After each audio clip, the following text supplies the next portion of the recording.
This video is sponsored by Ding Penguin Recording dot started. com. Recording in progress. Marcus, it's okay with you for me to record this? Absolutely, sir. Thank you for having me on. Okay. Yeah, thank you for being here.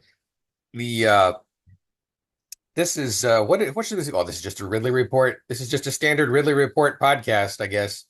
And I am joined by Marcus Ruiz Evans from CalExit, the California Independence Movement, and by Jason Wright, also from the California Independence Movement. They have graciously agreed to join me on a Saturday just to talk independence. There's always something to talk about.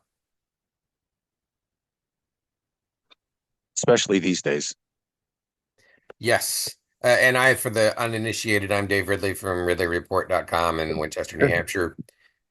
The uh, the two of you, let me ask you something. What's something that's happened in the world of American independence movements over the last month that has been heavily on your mind these days? Jason, take that, man. And then I got my own answer. Well, that's a good question. That's one we don't really get a whole lot of. Usually, when people want to hear about independence, they want to know what we're going to do. Um, as far as things that have been being done, making headlines, I would say, I will preface this by saying I'm a Green. I've been a Green since 18. I am not a fan of Biden or Harris, nor am I a fan of Trump. That being said, as a Californian, I recognize that California has a lot of Armenian Californians.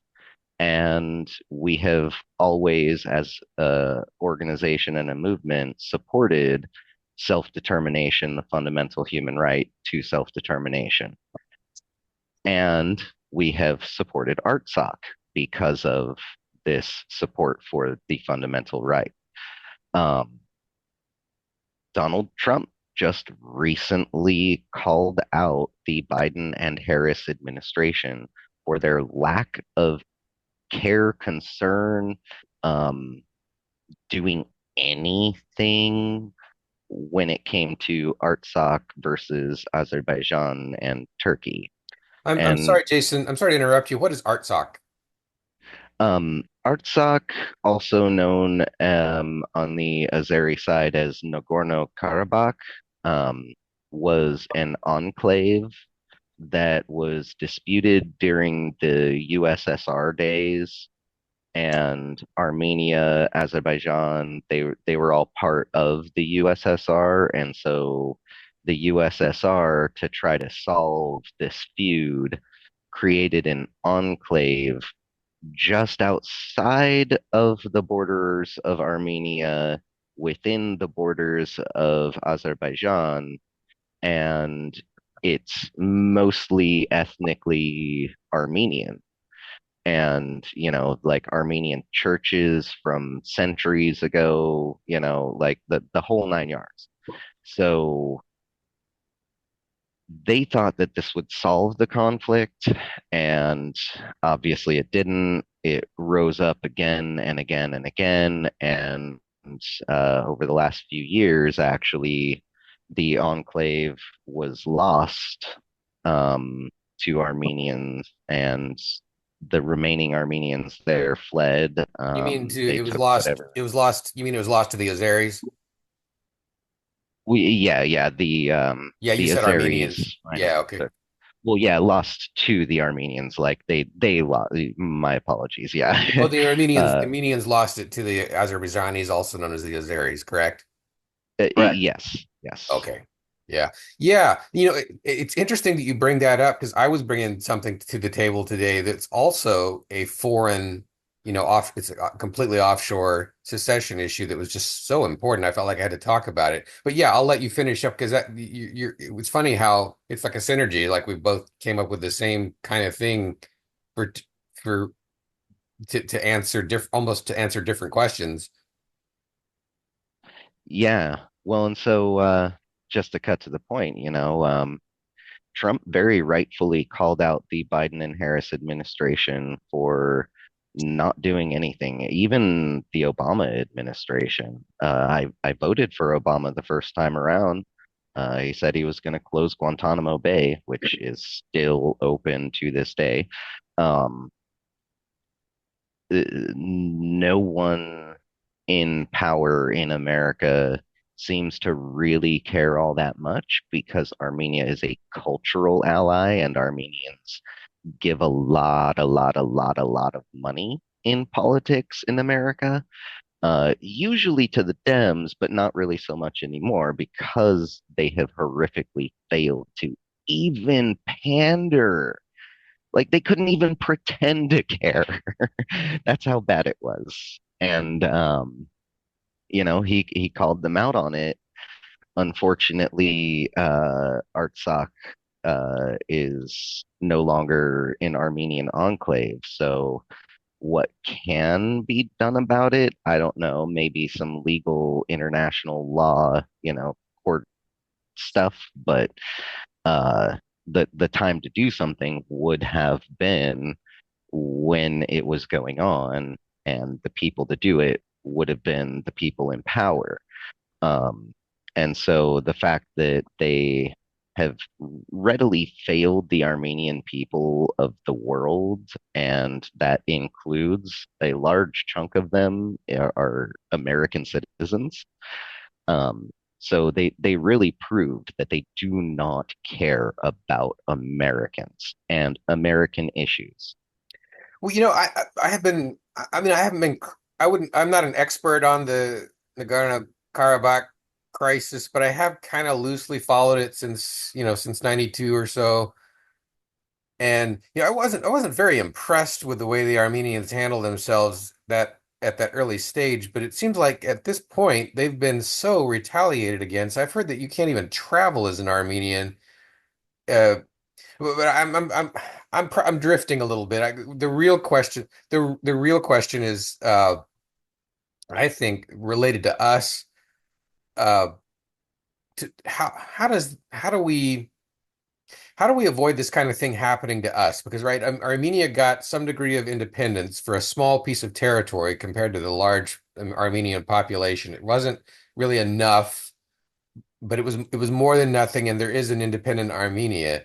So how do we avoid being an independent California or an independent New Hampshire that winds up like Nagorno-Karabakh or like Armenia did?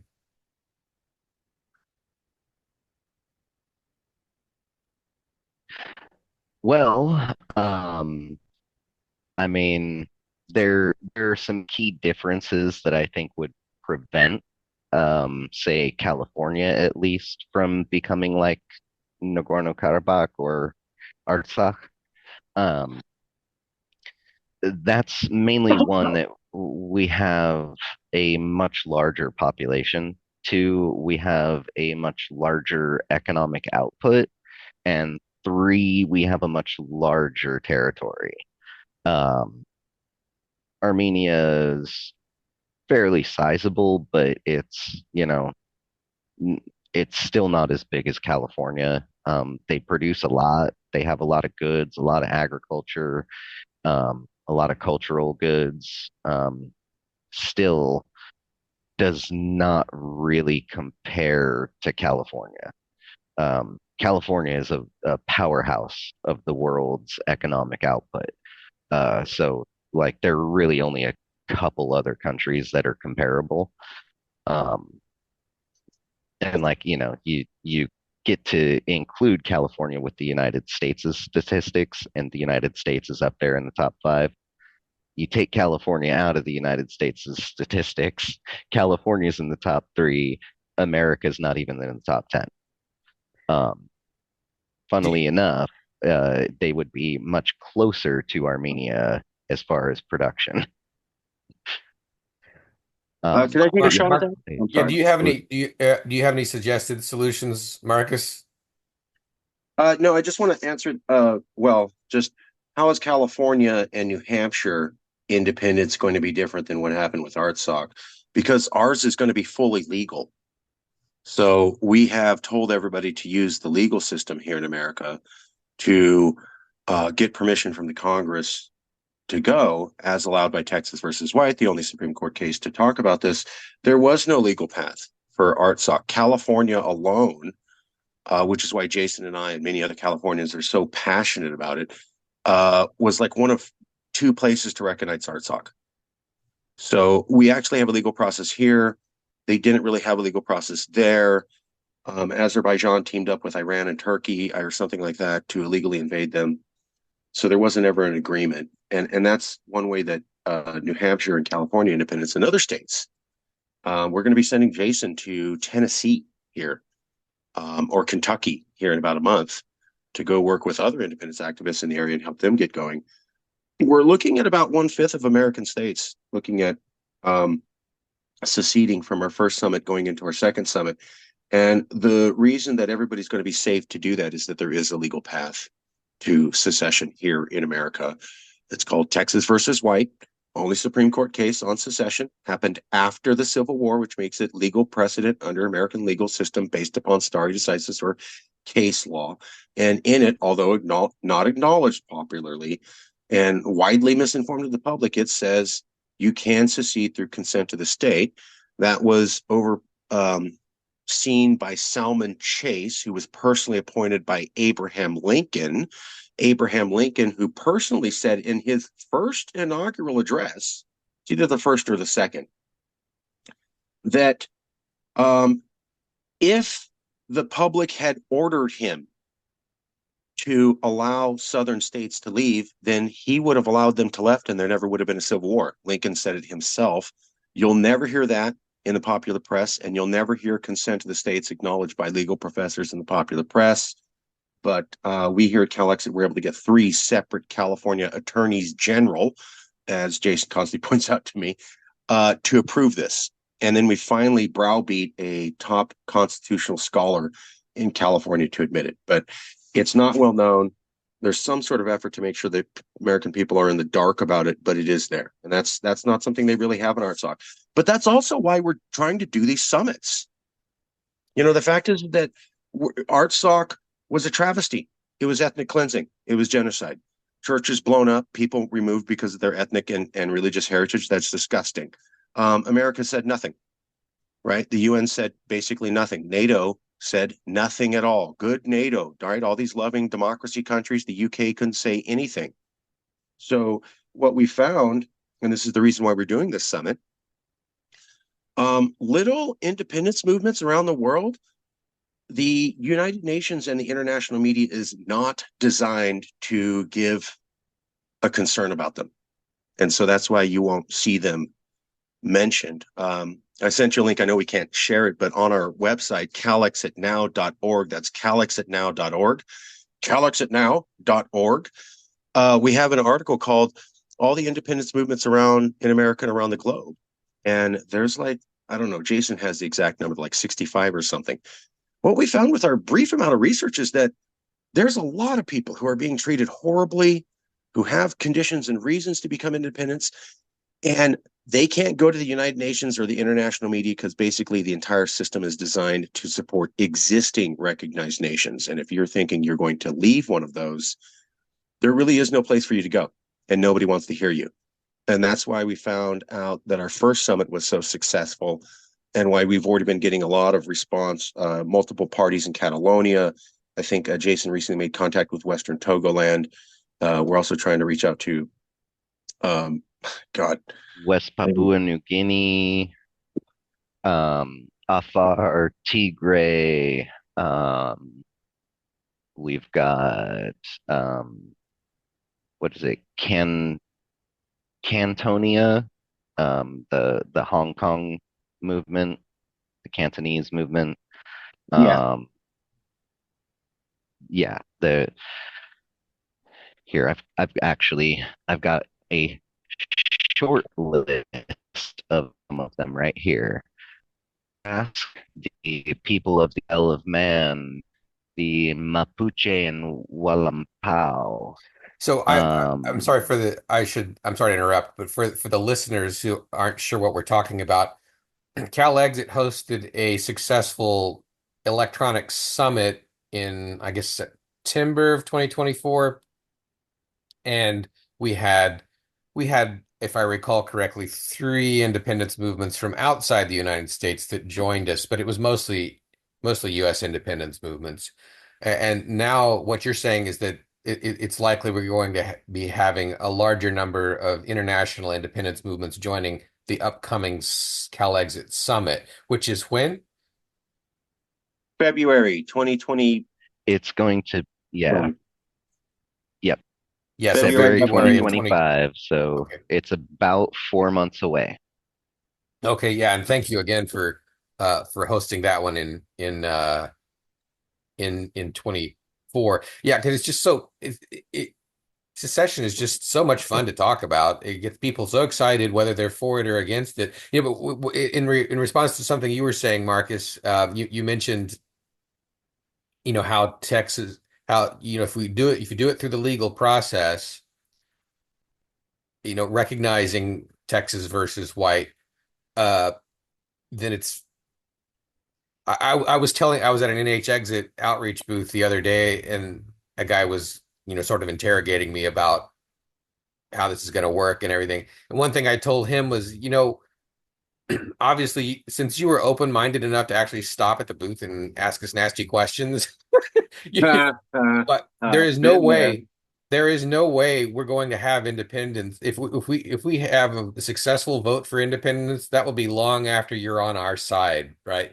There's no way an open-minded person like you would be left behind and vote and we'd have independence against your will. Exactly. Yeah, I'm yeah, sorry, if I may, Jason. Marcus. Yeah. We've come to the realization that what we push for is actually more in line with what the founding fathers of the United States of America had in mind than anything that the United States of America's federal government is currently doing, other than, of course, existing. Well, Um, actually, in fairness to them, and I keep meaning to bring this up, I wanted to mention it during the conference, but I also wanted to limit my own time. But one of the things I would have mentioned if I'd had the chance was actually to the extent to which I appreciate the way the federal government has reacted to independence movements since maybe 98 or 99. They haven't killed a U.S. independence activist since it's been at least 25 years. well, The Woo! when did they killed a guy in the Texas movement? Because Yeah, that was you're talking about the one before TNM with Danny right, Miller that was yeah. dedicated to peace, and those guys were gun owners and were actively saying our move for Texas independence is based upon guns. So they were advertising that from day one, and frankly, I think they got what they deserved. Well, I'm a gun owner, and I'm glad they didn't shoot me. But Well, but if you say we don't recognize the law, we want to break out, we want to do something different, and we're all about using our guns to achieve that, that's technically sounding like terrorism by definition. well, No. yeah. the Republic, you're talking about the Republic of Texas, which was the independence movement in the 90s, which had a mix of nice and nasty people. I mean, Sure. I met the nastiest one. I met the guy that led the standoff, right? His name was Rick McLaren, and he was absolutely on the crazy tree. And Mm. he did a bunch of violent stuff, apparently. And the guy they shot, they alleged that he was aiming a firearm at a helicopter when they gunned him down. Of course, we can't prove that. But assuming that was the last one, it has been a 30-year period of peace where the Fed I've not sensed the federal government trying to quash uh, uh, U.S. independence movements in any obvious way in the last 30 years, or at least the last 25 years. Does that make sense? Yeah, but I think that's because of conscious decisions. Like if you look at Texas and you look at Texas nationalist movement under Daniel Miller's very conscious of that and studied Gene Sharp, who wrote the global recognized text on peaceful revolutions. I've talked with him. We both understand that you go down that road, you're inviting the government to come after you. So I think the reason that we don't have the government coming after people is that a lot of independence movements woke up and realized that that stuff sounds great in movies and television and does not work in real life. Yeah, it's great for Hollywood and J.J. Abrams because, Yeah, high budget for explosions. Not so great for the people. yeah, Yeah, and it's like we were talking about during the conference. The Erica Chenowith is sort of Gene Sharp's successor. I guess she's the current guru or scientist of civil disobedience, and her claim is your claim your effectiveness goes down by a factor of at least two if your movement goes kinetic. yeah. So what happens is, I think it was Donna Belisario who was a professor who documented this first. So what happens is you go violent as an independence movement, and then people get scared. The people say, hey, we feel scared. The government now has the right to come in and crush you. And when they do that, they'll be backed up by the people. So the very people you're trying to switch over to your movement will actually support government repression if they feel unsafe. Yeah. I'm sorry to interrupt, but I need to warn you that in at 40 minutes past the hour, we may get cut off, and I may try to set up I may just set up a second meeting and start the recording over again. So if we get cut off, that's what's happened, and Marcus, I sent you my phone number. You may need to call me, or I will send you a link or something, and we can just pick this up. Will you still have what we've recorded so far? Yes. Okay, yeah. Let me pull this up. Dave Ridley. I'm pulling up the email we have with each other. Yeah. Anyway, I don't know. It may happen at 40 past the hour. It may happen a little bit beyond that. But I'm a cheap SOB, and I don't have a paid Zoom account. Could you email me your phone number? Just real I quick. think I did, and I'll email it to you. If we get cut off, that's the first thing Okay. I'll do is email All you right. the phone number. But I think you already have it. I think I already emailed Okay. it. Anyway, again, yeah. Going back to Texas versus White. Also, I love what Daniel Miller said. By the way, that guy, holy God, he's the leader of the Texas nationalist movement. He is absolutely the most interesting politician in the entire United States. There's no one who comes close. Can you name any? You come kind of close. I can't name anyone else that comes close. Can you? Daniel's exceptionally well versed on the issues, and he's has a lot of practice handling this. I always tell people to look at his interview with Dr. Phil. That was a master class in how to not respond to the attempts to make us look crazy that the system constantly does. Yeah, well, in fairness to Dr. Phil, at least he gave it a hearing, and he may have cut some stuff out, but he let them talk, and his questions weren't. He wasn't trying to make them feel like worms. His questions were really difficult, were really harsh questions, I think, but some of them weren't great questions either. But again, at least as long as they're pointing the camera at us, we win. Oh, true. Absolutely. And that's In why the we're doing absence, the in first the summit and absence the of, second. in the absence of violence, yeah. Yeah, that's why we're doing these summits, because this is the first summit was Jason's idea. We're doing the second one based upon Jason's idea. He's really been a Californian by definition. I mean, he's had all these contacts with international groups. But one of the things that we found when we talked at our first summit, and everybody agreed, all of the independence movements from America and from around the world, we espoused our theory, and everybody seemed to agree with it. And it goes like this: the system in any country will try to make an independence movement or a secession movement look crazy, because that's the easiest way to get people to not pay attention to these. You must not know how government works. You must not know how the law works. You must not fully understand this. That's why you're pushing for independence, because you're ignorant, stupid, and crazy. And whenever we've noticed over the last 5 years, an independence movement does an interview and they do well, we get a lot more supporters for secession here in California.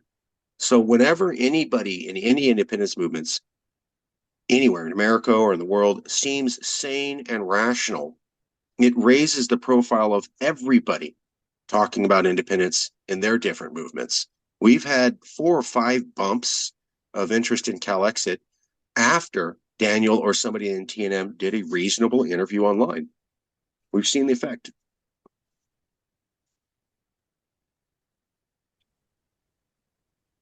Yeah, and with text anyway, with regard to Daniel Miller, the reason I mentioned him is he has this saying with in relation to Texas versus White. He believes that Jacobson versus Massachusetts overruled Texas versus White, kind of in favor of independence. He just says you just got to keep pouring the holy water of Jacobson versus Massachusetts over the succubus of Texas versus White. Well, He doesn't quite say it like that. I mean, that's roughly like that. But so what was Jackson versus Massachusetts? I think it was Jacobson versus Massachusetts. But in that ruling, I'm not sure that was actually directly aiming at secession, or I'm not sure secession was really what had come up. But they claimed in Jacobson versus Massachusetts that the preamble of the U.S. Constitution has no force, that it's just a preamble, right? And see, the preamble of the Constitution was what was used to justify forcing the states to stay in the Union under Texas versus White. Does that make sense? I know that I understand the theory. Yeah, okay. They used because the term perpetual union appears in the preamble. It's not in the Constitution. It's in the Yeah. preamble. So uh, the idea that the states can't leave came from this preamble in Texas versus White. And of course, Texas versus White isn't even as bad as people, it's not even particularly anti-secession, but to the extent that it was anti-secession, it was basing itself on the preamble of the Constitution. And later on, I guess it was the Supreme Court that ruled, no, that's invalid. You can't even enforce that. You can't even enforce these restrictions on secession. Not only that's the practical effect of Jacobson versus Massachusetts, if that makes any sense. I'm looking it up now, and it seems to be Massachusetts law provided that the Board of Health of a city or town may require or enforce vaccinations or revaccination of its inhabitants while providing them with a way to get free vaccinations. And then the court ruled, hold on, case. I'm trying to understand this here. The state may enact a compulsory vaccination law since the legislature has the discretion to decide whether vaccination is the best way to prevent smallpox and protect public health. The legislature may exempt children from the law without violating. I'm trying to find that section. Well, okay. Just on the surface of that, if they're going that Texas versus White argued that the preamble said that we're perpetual and therefore these people are saying that we don't need the or that you can go around the preamble. That could be true. However, the only people who could say so are the Supreme Court. Also, this one, as I can tell, doesn't actually talk about secession at all. It's talking about vaccinations and the power of the state to force vaccinations. Texas versus White, while not directly on secession, that case is heavily involved in secession and is talking about secession. So when you actually look at that case, there's a lot of the words secession movement and secession. And so clearly it was on the minds of the Supreme Court at that time. I'm not sure that holds with this. So I haven't looked at this, but from what I'm looking at, I can't see where they talked about secession or anything related to secession. Now, I'm not a judge. They were attempting to resolve an unrelated issue, but in the process, they overruled part of, or superseded, or undermined part of Texas versus White. The part where the preamble was being used to justify anything. The preamble actually has no force. That was the relevant part of Jacobson versus Massachusetts, as I understand. Right, but did the Supreme Court specifically say that this undermines Texas versus White, or is that being interpreted? I think it probably undermines more than one previous federal ruling, and they may not have even had Texas versus White on their minds when they made this ruling. It's just that Sure. that was the previous ruling that it affected. Sure. So if they don't say that, then that's interpretation. It's the same thing we came across with consent of the states. Yeah. People go, well, what does that mean? Nobody's defined it. And the only people who can are the Supreme Court. They literally just put it in there right after the Civil War. So it hasn't been looked at in 100 years. Supreme Court case is going to have to come in and say, this case of Jacobson versus Massachusetts, while not mentioning secession at all, actually is a stronger ruling on secession than this previous Supreme Court case, which directly mentions secession. That's what a Supreme Court case would have to do in order to do this. Now, I don't know if that's going to happen, but I mean, that's the way that it happens legally. So we haven't looked into that so far. The other thing is that the Supreme Court can't make laws that contradict other laws. So Congress can't do the same thing too. And when they look at laws that they pass, they're not supposed to make decisions that could wildly upset the apple cart for everything else. That's called overturning precedent, and they're very aware of that.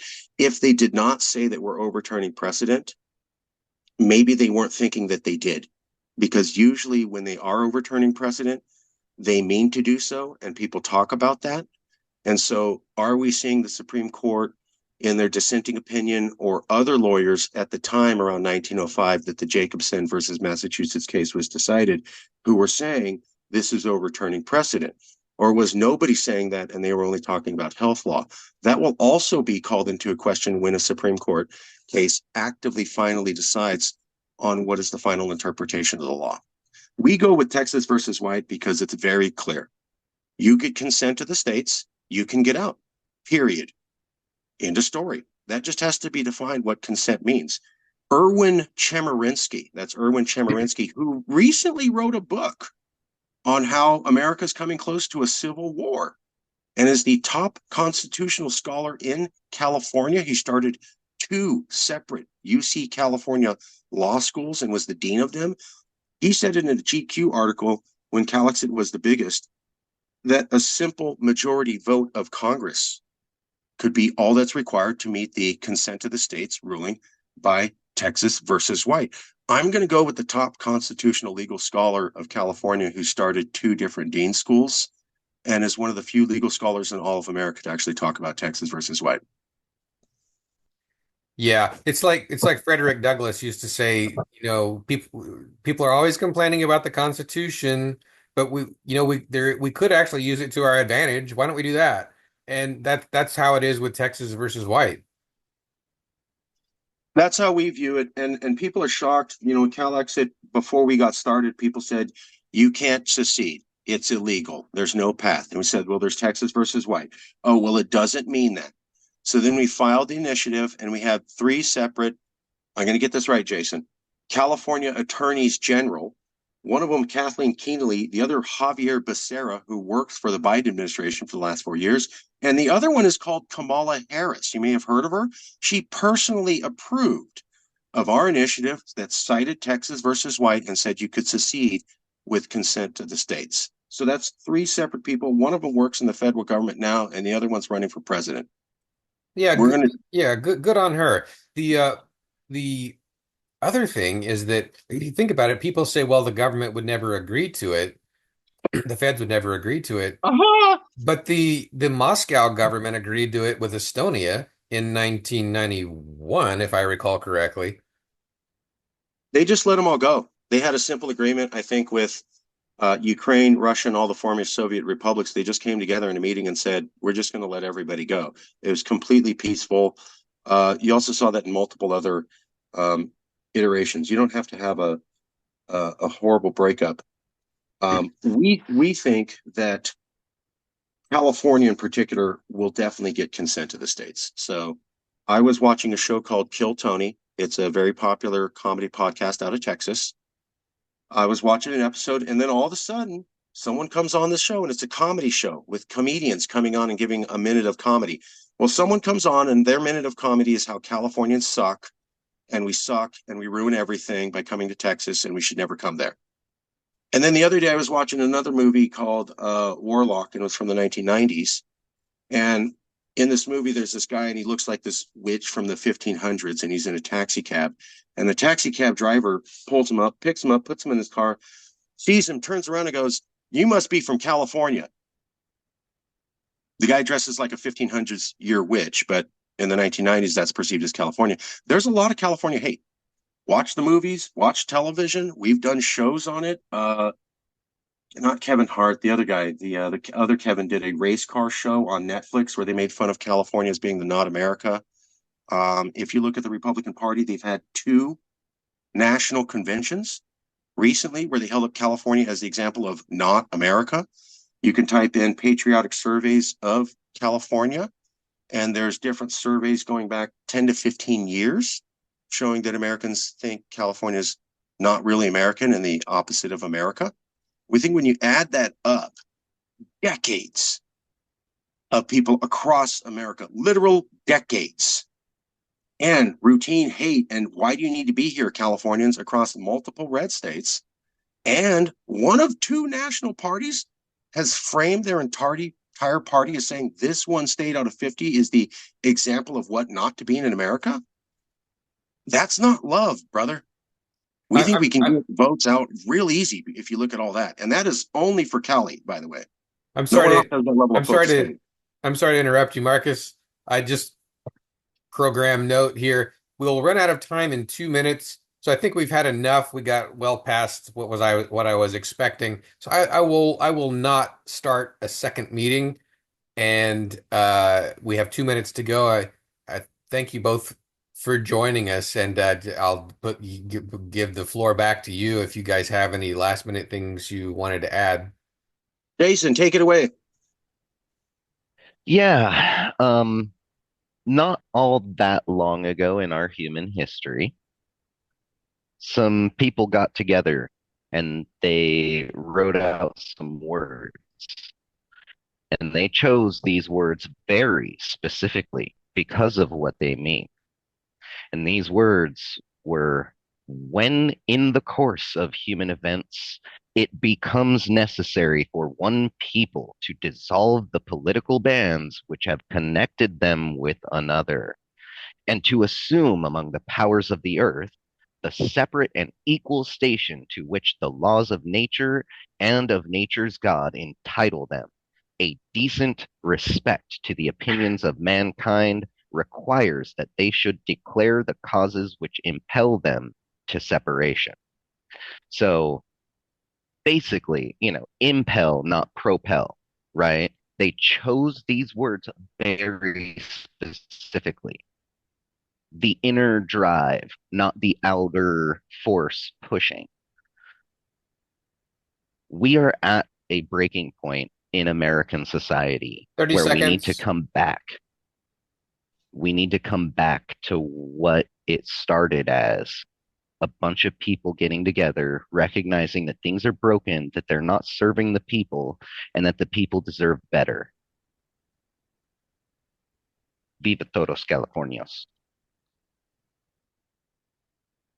Correcto. Gracias por todos. Thank you so much for this opportunity, brother. When you get the link,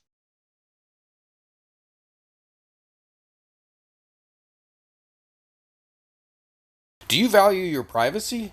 Want hardware that works?